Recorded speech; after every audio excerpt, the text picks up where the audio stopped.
Okay, so how to use the Hunter timer.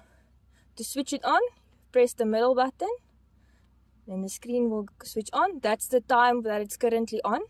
If you press the middle button again, it will show you the year. If you press it again, that is your start time.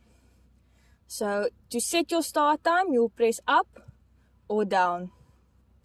If once you set your start time, you go to the next one. That's your run time.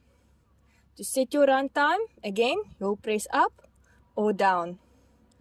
Depends on how long you want to run. Normally, our trees run for 2 hours, 4 days a week. If you press the middle button again, those are your days. You'll see there at the bottom, it says Monday, Tuesday, Wednesday, Thursday, Friday, Saturday, and Sunday. To select a date, you press up. To not select one, you press down. And so on and so forth. If you want to skip to Sunday, you just press the right arrow and you move to Sunday, and you say you don't want that one and you switch it off. Once you're done, you go enter again. That just says it's running 100%. If you minus this, your time will reduce automatically.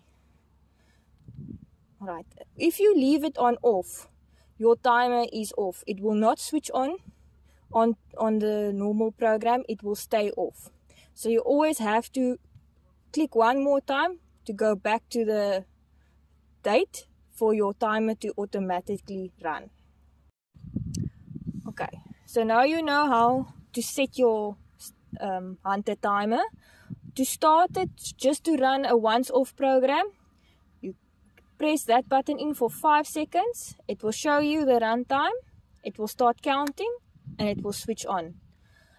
Then it will just run that time once off, and then it will switch to its normal program. So that is just for a once-off watering.